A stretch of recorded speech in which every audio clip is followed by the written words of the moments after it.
Due to suggestive adult themes and dialogue, this podcast is intended for adults. In other words, the truth is ugly, so we get ugly right along with it. Everything we say is out of love for ourselves, our people, and our community. Sincerely, the Green Route Podcast.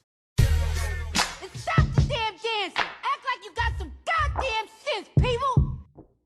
Black people don't hope, we wish. We wish a motherfucker would be in our shit. As far as I'm concerned, they could burn this bitch to the ground. And it still wouldn't be enough. And they are lucky that what black people are looking for is equality and not revenge. Want to welcome y'all to the Green Route Podcast, episode number 27. I am GS. I am GS. And I am Marlissa. What's up, y'all? Sorry, y'all. I've been drinking champagne, so it's a little bubbly in my chest. Got the burp and blow. Little bit, just a little bit. You know, I didn't realize this was episode 27. I don't know why I thought it was 26. It's 27 because the last one that we did on Saturday was 26. Okay. All right. Man, the days are running together. Look, we're about to be 30 years old. About to be 30. That's crazy. In these streets. They had our wrap up on Spotify, and it was cool. One stat, it said that we recorded 95% more content than other podcasts in our like kind of faction of politics and news. So I thought that was pretty cool. That's okay. So at least we do it for show. Okay. Yep. That's dope. And then they give you like a lot of good stats on like the type of episodes that drew the most people. I need to look at that. Yeah, folks that are like return listeners. It was good. It was actually, good feedback. Mm-hmm. Yeah. And it's like what you call it, based feedback, podcast based feedback. Mm-hmm. So. All right, so we hopping in. There's a lot going on. There's a lot going on, y'all. So we're gonna get right to it. All right, y'all. So we're gonna start off with the Black Hebrew Israelites. Forgive me, the Hebrew Israelites. Yes. Because again, they don't consider themselves a color. That's right. Which I understand. I get it. And even if I didn't get it, I'd respect it. Like, hey, if y'all don't want to ascribe to a color, yeah. I understand. So the Hebrew Israelites have been in the news lately. Mm-hmm. Most recently, the activity that they've had around Kyrie Irving. That's right. So Kyrie Irving returned back. He did that long list of to-dos. He completed it and went back to balling. So tonight he came back. The Hebrew Israelites lined the streets in Brooklyn. Yes, surrounded the arena. I mean, it was a sight to see. I mean, they look like the Nation, but in purple. Bunch of Omegas. People was like, "Is this Omega Sci-Fi out here?" Nah. He was like, "Conclave in New York this year." Because wait, I thought it was nah. So that was the Hebrew Israelites. So, I mean, yeah, they've been in the news a lot, and I mean, you have to pretty much be under a rock to never have heard of them, but.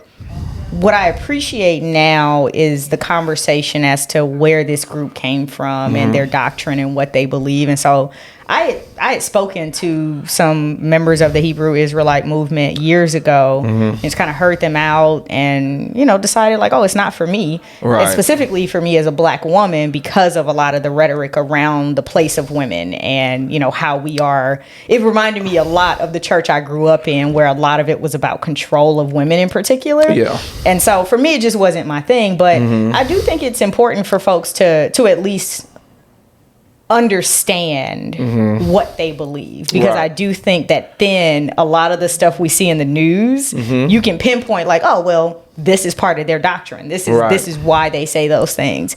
And so just like some real quick history, like, so of course the group is African American or Black American. God, I don't want to piss them off. I don't really know what to call it. Don't come for the green route. We are green. Y'all purple. So. Maybe the American descendants of slavery.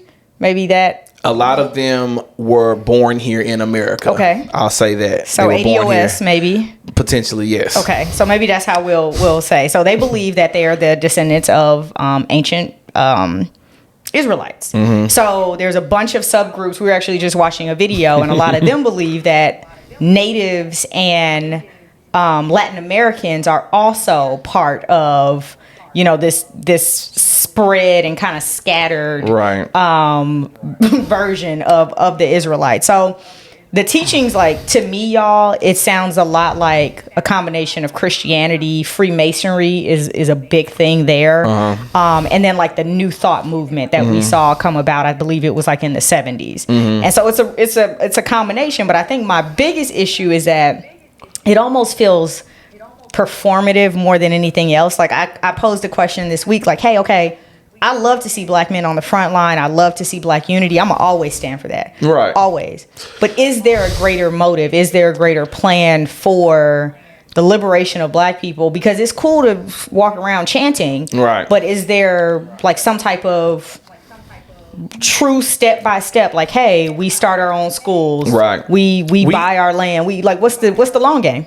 I mean, truth be told, we're not 100% sure. I know for sure a part of it is a return to Israel. Okay. Which there have already been Hebrew Israelites, black Hebrew Israelites who happen to be black. ADOS. We're going to go ADOS. We know they were born here. So there's a lot of them who are moving, who are repatriating back to Israel because they believe that Israel is the Holy Land and their motherland in that sense. So there's that.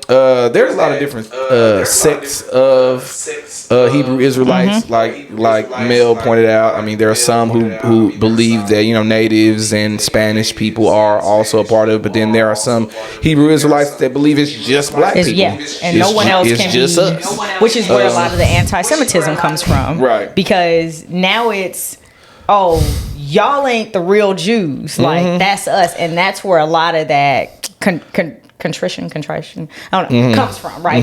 Like, Contrition, that's where a lot of it comes from, because when you believe that it's only you and can only be you, you have to exclude other folks. I'll say my last point on it, what I've always desired is to have actually these thought leaders from these different groups come together and then have a conversation about it. Let's see what you all believe. Let's see who actually does have the better plan for Black America. Because they're talking to us when they're yelling and screaming and calling our women hoes and harlots and whores. They're I've been called worse. Yes, they be saying some wild shit.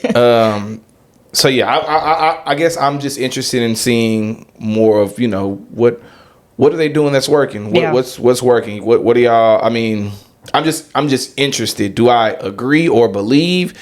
No. Yeah. Absolutely not. Personally speaking. But we'll see. We'll see how this. We'll see. The movement is rising.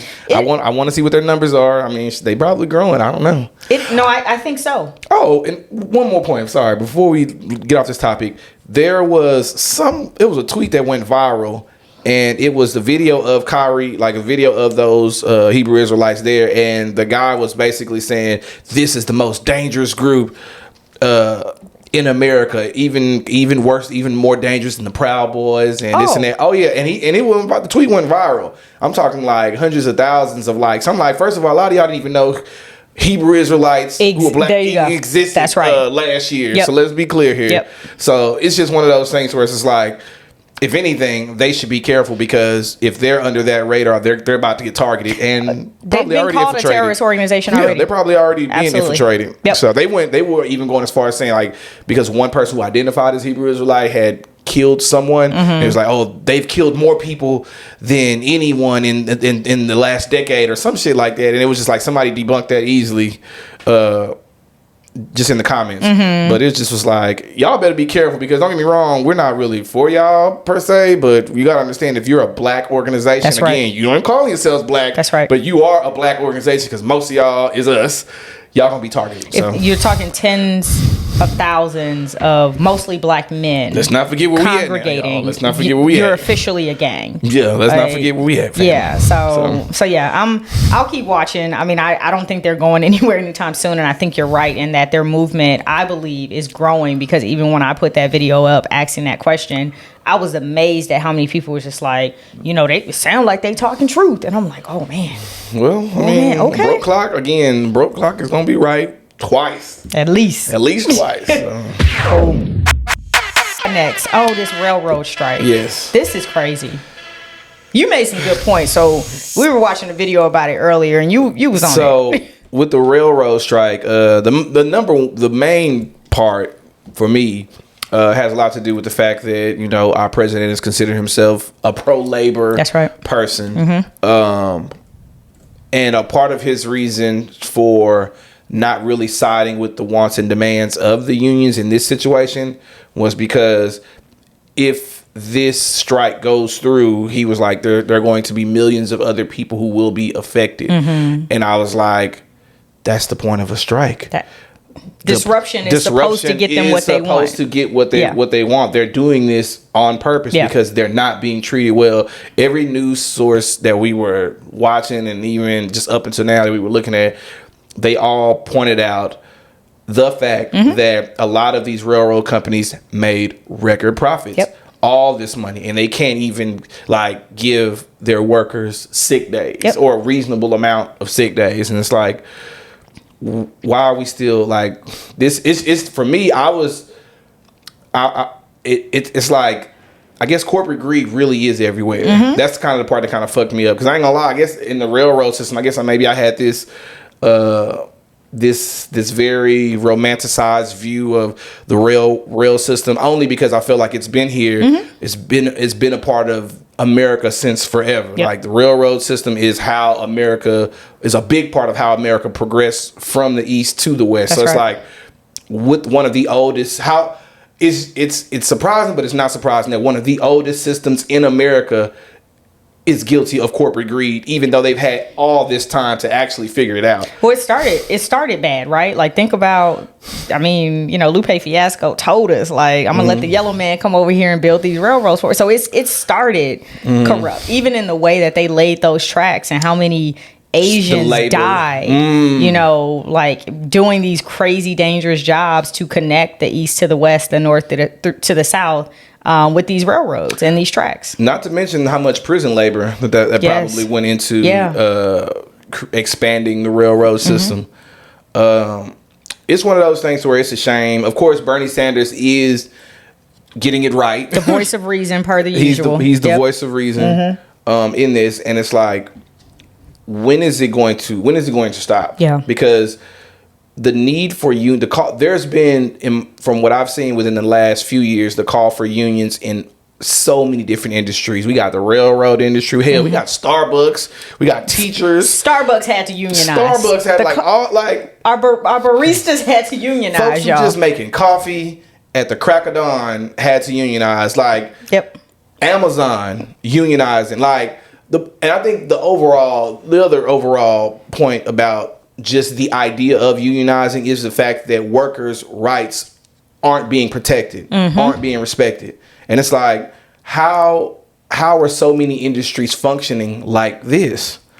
Like, who was I listening to? I can't even remember. I'm gonna find the name, but he made a point, and he's passed. And matter of fact, it was Democracy Now! Kind of doing like a, you know, we appreciate him kind of thing for him, but one thing he said was that the typical American worker now is just barely better off than like the indentured servant of the past, because when someone owns the company that you make money for and work for, when they own the house that you live in, when they own the street that you walk down, they own your life. Like, they literally own you.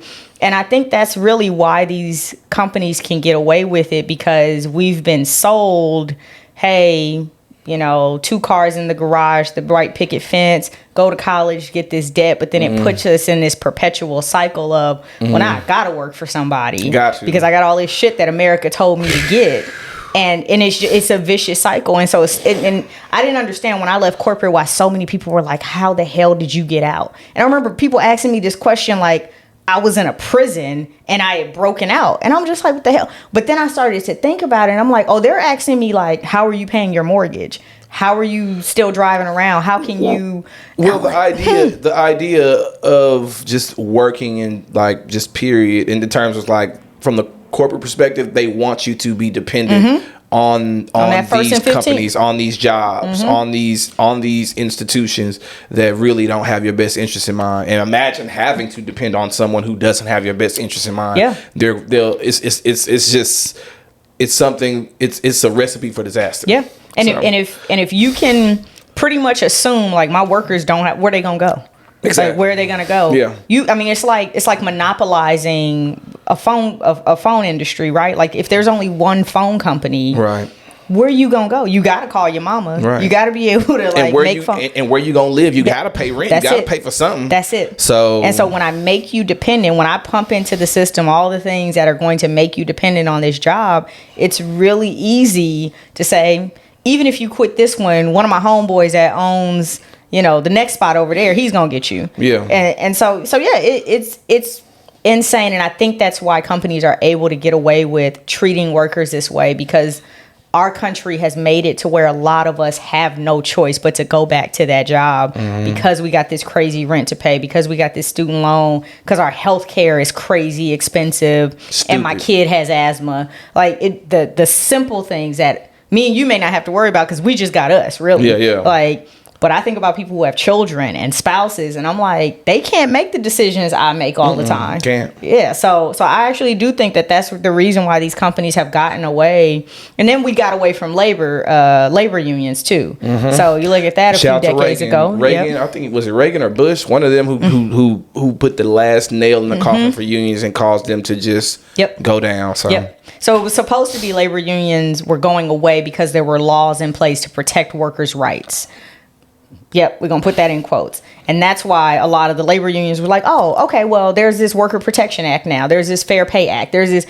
But when you really read through it, there was really very little protection for workers. It was enough to get the labor unions to say, oh, maybe we don't need to meet this week. And then it turned into this month. Then it turned into just, we don't really need it. And so now workers have we were to the point where workers almost had no power. But thank goodness in the last few years, we have seen unions back on the rise. And my mama was a union woman, and I learned the beauty of unions very early in life. I've never been in a union. I've never had a job that made me be in a union, but I do, even as someone who does pretty well, like I'm here for unions. I love it because I do feel like those are sometimes the workers that need to be protected the most, who are cared for the very least. So, and I have people ask me all the time, like, "Oh, you good? I don't know why you would like unions." Like, it doesn't have to impact me for me to think that it's a good thing. Right. Like, it's a good thing. Why would you like unions? Nigga, I had somebody in LA tell me that when I was I was home for Thanksgiving. She was like, I hate unions. I don't know why you would be in support. I'm like,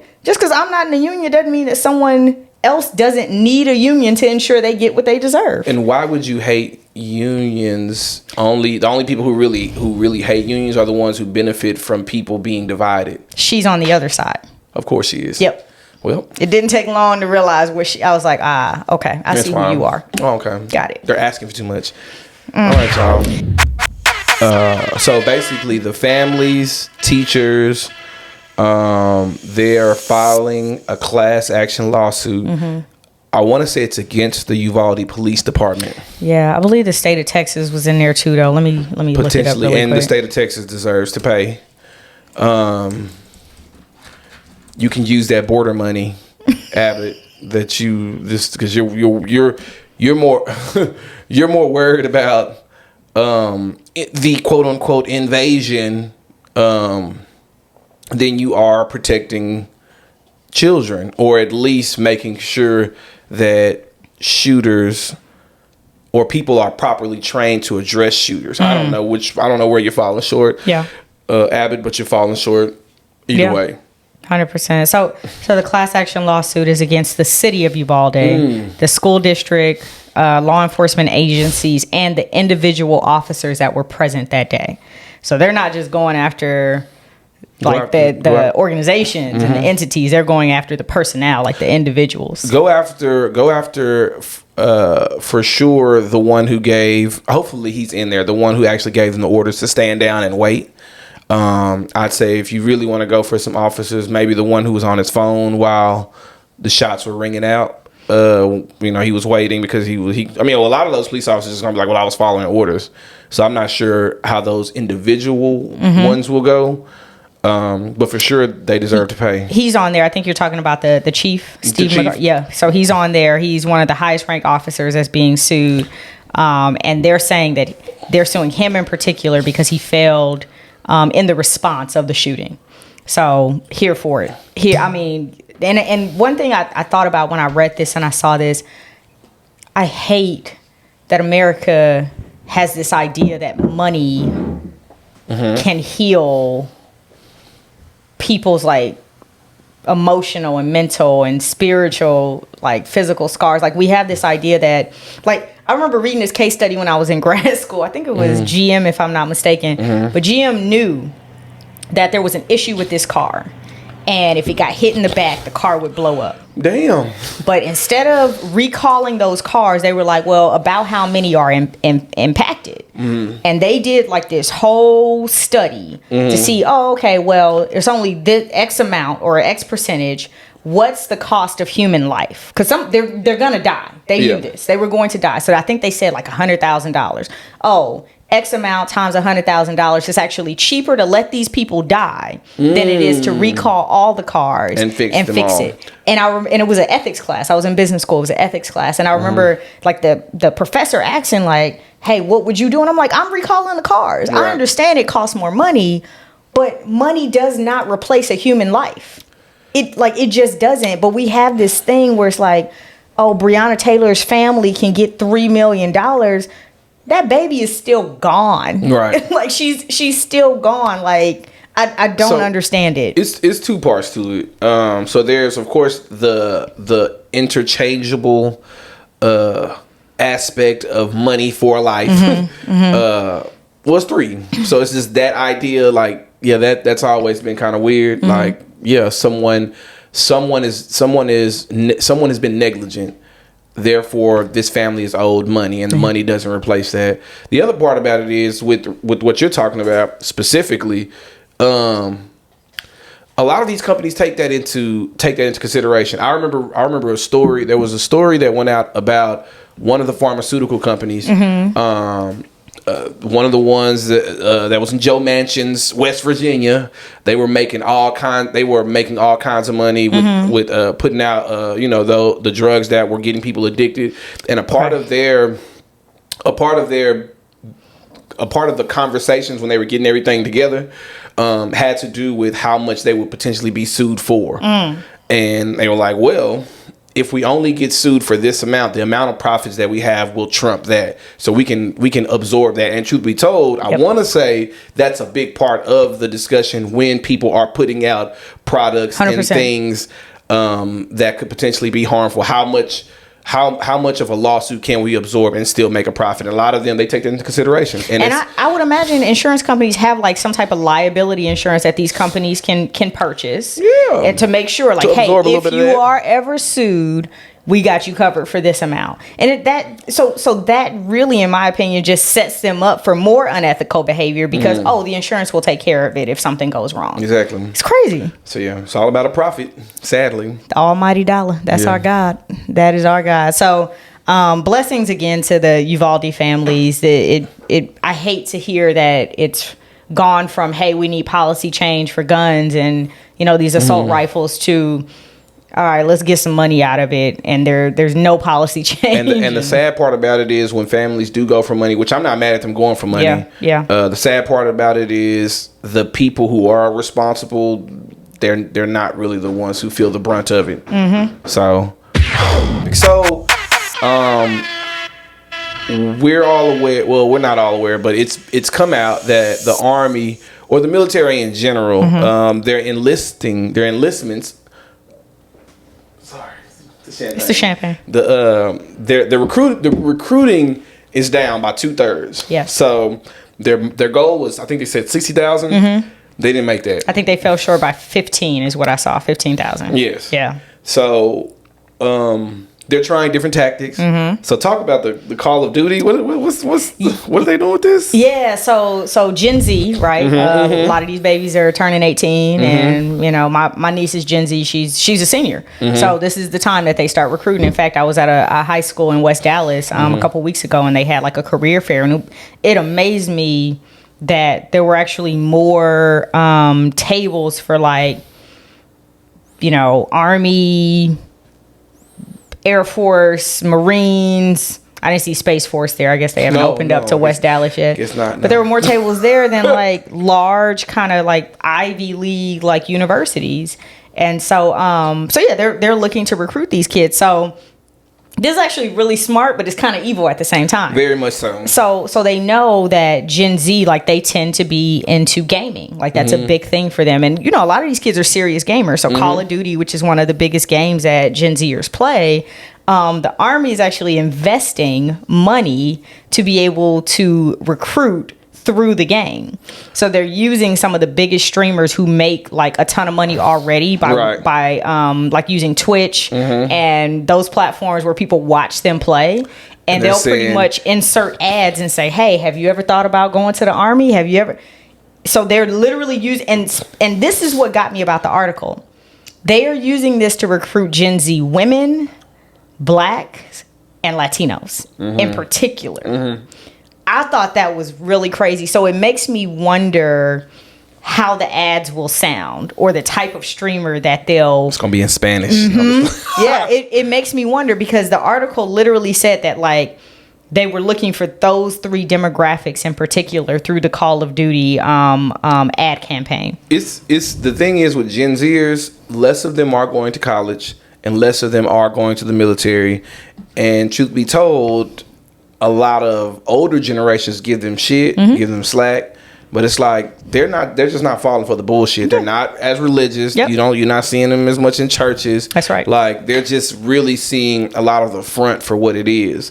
So in terms of like the military, it's like, you all have had a really good run. The military industrial complex is alive and well, and we have to understand that you guys haven't done a great job of taking care of your former veterans. We have veterans coming home who are dealing with PTSD, all kinds of mental, emotional, psychological trauma. And it's like, who wants to volunteer for that? That's right. Like, what the fuck? Like, how much sense does it make to join the military? Absolutely. And these kids are being raised by millennial parents who are like, nah, like I got caught up in the okie doke. And so I'm going to set my kid up for something different.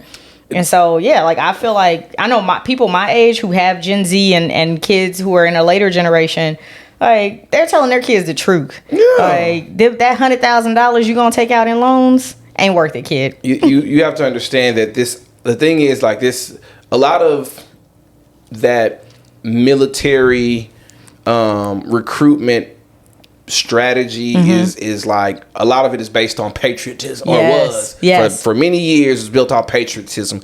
Defend your country. Well, we saw it after the 9/11 attacks. I mean, it was a spike in enlistment. It was all that. Everybody wanted to fight. So the thing about it is, it's amazing. I can't even lie. Like, this week, World Cup, right? Like, U.S. is playing. Any other time, y'all already know, I'm like, man, this country is shit. But it's something about when our country is up against another country, I'd be like, red, white, and blue, bitch, all that. Like, I don't know what it is. It's one of those things. I'm guilty of it too. Like, like my college, my university, like, I am quick to point out the racism and the bullshit and all of that. But if we playing somebody, or we going against OU and it's black OU alumni, black UT alumni, it's like, oh yeah, it's all I'm very much so college patriotic or pride in my school.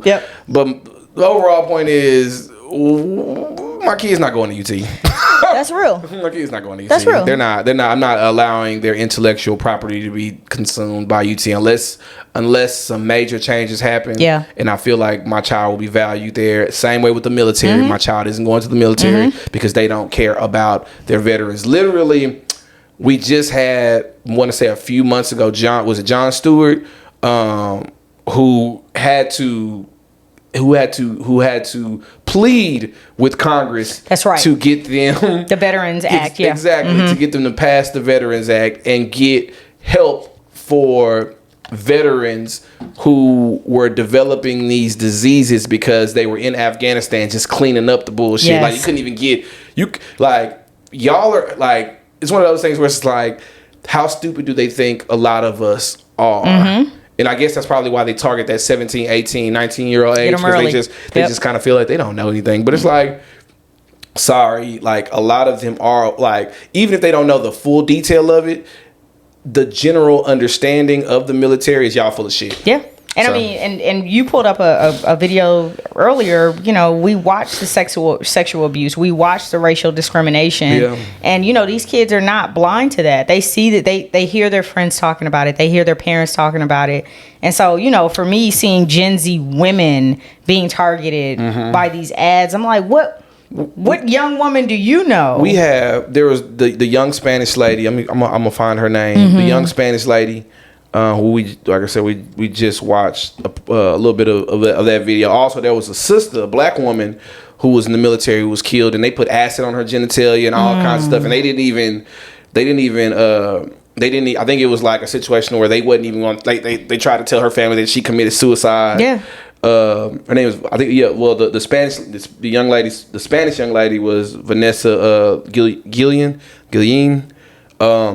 The young black woman, I forgot her. I can't remember her name, but that's what I'm saying. Like horror stories like that. Yeah.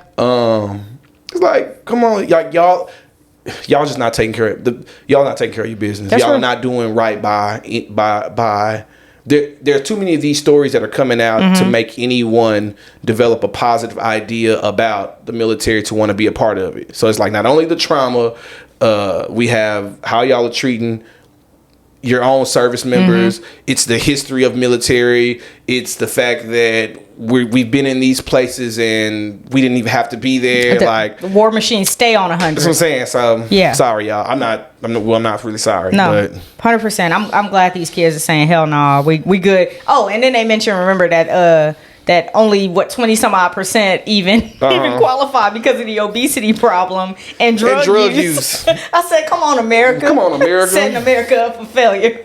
So there's that. Y'all kids be careful, especially on these games as advertisers come in and really, you know, attempt to sway you one way or the other.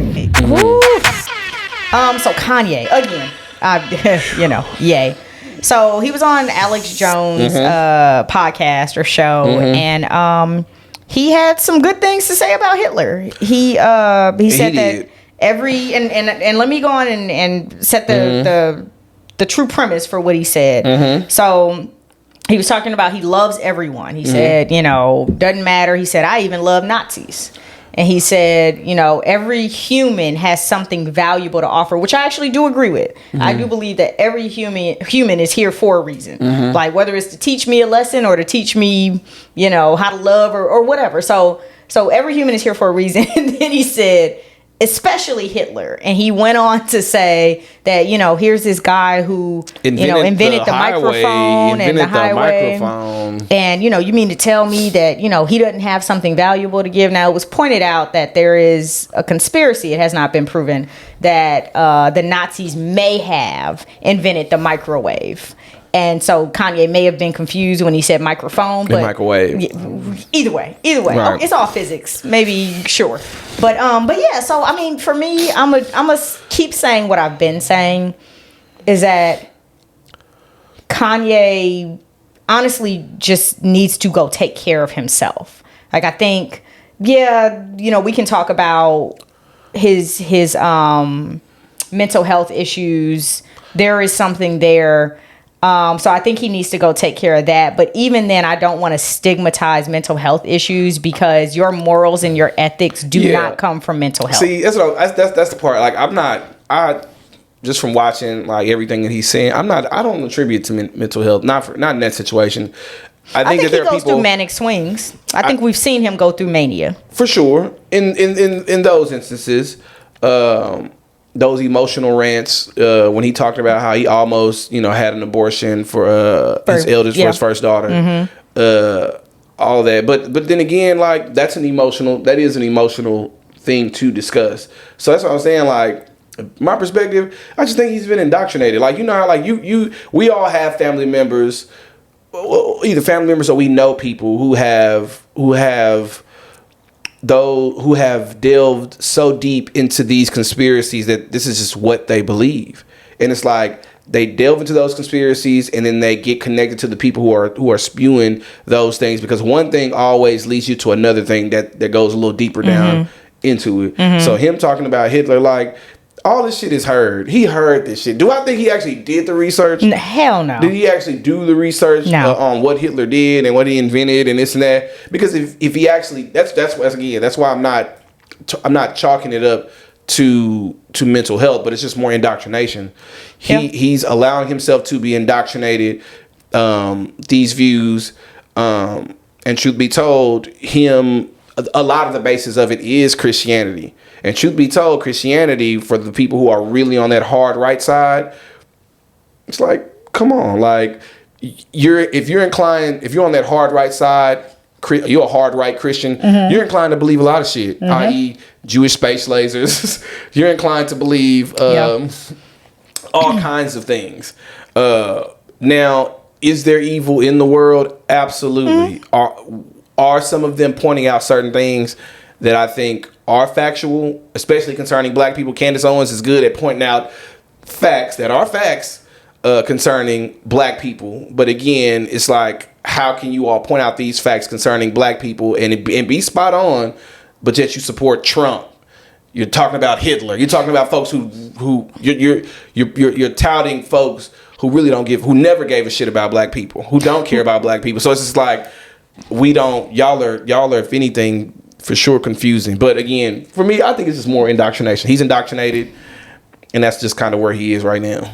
Let me point out the Candace Owens thing, because I can't stand this bitch. But the reason I fool with her, spicy, or the reason I don't fool with her, is because she points out things, but she always ignores the why. It's always, this is what black people are doing. It's like, yeah, but do you look at like all the things that led up to this scenario in the black community? Exactly. Like she fails to do that. Now, indoctrination, absolutely. One thing I will say about Kanye is that people who I have talked to that are indoctrinated, they're a very specific type of narcissist. Like, they have to be centered in whatever it is they believe a lot of times. So I actually think that, like, that's why I don't really rock with the Hebrew Israelites. Correct yourself. Because a lot of that focuses on, I'm the greatest. I'm a God. I'm a this. It's not about community. It's about centering myself and what I believe, is the greatness in me. And I think we see that in Kanye. Like, he don't got nobody around him that can tell him, nah, bro, that's not actually how this goes. Right. And I think because of that, it's easy for him to find people who are willing to buy into his rhetoric or give him the rhetoric that he's looking for that centers him in his beliefs. I agree. So hopefully gets worked out. Hopefully he got to pay $200K in child support. So we a month. Good God. He gonna be even crazier. We not all able. We are not all able. All right, y'all. Last but not least, the check-in. The check-in. I'm doing the burp and blow too now. Look, the champagne does it for me. So shout out to Miss Williams for this champagne. Shout out to Mo, appreciate you. Burwood Cellars, okay. She got us a little rosé in here. So how are you? I am good. Okay.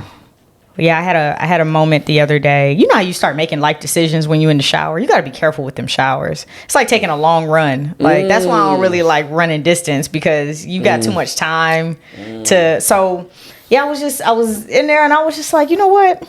Like, I feel like I'm where I'm supposed to be doing the things that I'm supposed to do. And it was a very content feeling that came over me. Now, don't get me wrong, y'all. I am working more hours than I ever did when I was in corporate. But I was telling my grandmother when I was home for Thanksgiving, she was like, man, your complexion, like, you just look happier. And she was like, when we would talk about your job, when you would come home, like, she was like, yeah, I knew you were doing well, but she was like, there was something. Right. She said she saw the same thing in my uncle, because he was an executive at Coca-Cola when I was growing up. And she was like, when he left that job, she saw like just a weight get lifted. And I told her, I was like, yeah, it's really crazy that you say that, because I don't dread waking up in the morning. I don't look for Friday. I don't hate Mondays anymore. And granted, like, y'all know, like, I took a pay cut so that we could build this show to where it's going. But I'm happier now than I ever was making that big ass salary, but also like hating having to smile at people that I knew didn't like me. You know what I mean? And so, yeah, I was just really grateful, and I just took a moment of gratitude while I stood there and I thought about that. And I was just really grateful to be able to be in a space where I feel like I'm doing what I need to be doing. it was funny because I was having a conversation. That's funny because I was having a conversation with my boy Lonnie. He came over here. We chopped it up, and we kind of talked about it. And I told him we were talking about working for jobs or just working like corporate situations or like because he was just telling me that he didn't like kind of what he's doing and I told him about some stuff that I was considering and he was like, oh, you thinking about leaving entrepreneurship? And I was like, no, these things would be content. Like I talked about I was like, yeah, like working for the city of Dallas, but the only reason why I would want to work for the city of Dallas is because of the connection to the route that you can get to owning a home. I was like, I don't ever plan on going back to any of that because it just didn't suit me. It didn't suit me. Like it didn't suit me. So, but overall, I'm doing good. I'm a little tired. I'm bouncing back, getting my space back together. But overall, I'm good. Getting it together. I love that. And one thing that like I heard like is alignment. Even when you do have to take a contract here or something there. Like for me at this point, as long as it's aligned with the greater goal, like I'm cool with it. Because there are going to be times as entrepreneurs where you just got to make up. Right. Like you got like, okay, I'm a little short right now. I might have to take this project or take this contract. And so for me, I'm just trying to make sure that like as long as it's aligned, even if it's like a writing gig that I don't really have an interest in the topic, it's still practice and you're getting paid for it. Exactly. So yeah, like don't be ashamed to, and I'll tell that to anybody. Like people be like, oh, I ain't never worked a 9 to 5. Like, all right, that's not the flex you think it is. Like sometimes you just got to do what you got to do till you can do what you want to do. And ain't nothing wrong with that at all. Absolutely like whatever you have to do, just the thing is you just have to make sure that you are taking care of yourself because you are no good to anybody dead or unhealthy. In the crazy house. That's right. You just not, and that's That's right. So, all right, you gonna benediction us? All right, y'all. So it doesn't matter what people are saying if they are losing. When people all about you, all around you are losing their faculties, it's okay. Just stay focused because we already know that the corporate entity, as well as the military entity, they're not really thinking of you. They trying to turn you into a battery. That's right. They just want you to work for them. So work for yourself. Figure out what your gift is, what your passion is. That's and shout out to my boy Kenyon who he had put this video up. He's been a solo art or an independent artist for years now, and he's getting his due. Right. And we've watched him build brick by brick, and he was like, he put this video up. He was like, entrepreneurs, artists. He was like, this is a reminder not to give up, and he starts showing every year his streams and his follows and his listenership and how it grew. And I just started thinking like that's a real, story about betting on yourself and knowing your gift and perfecting your craft too. That's one thing I can say, because there's a lot of talented people out here who are gifted, but they don't have the discipline or the wisdom to use their gift in the way that can really help them and honestly help the world. So shout out to Kenyon for that video, because I saw it this morning. It was just like, okay, like when I don't feel like writing that piece, when I don't feel like recording that podcast, when I don't feel like recording that video, it's a reminder to keep going. So yeah, keep on going. So yeah. All right. Like, follow, subscribe. That's the right. Green Route Pod.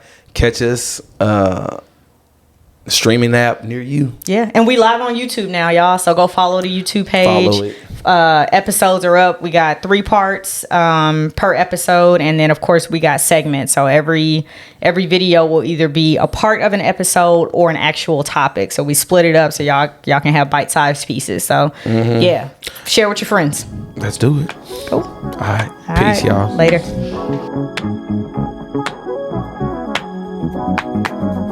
Sunshine, sunshine, tell me where you are.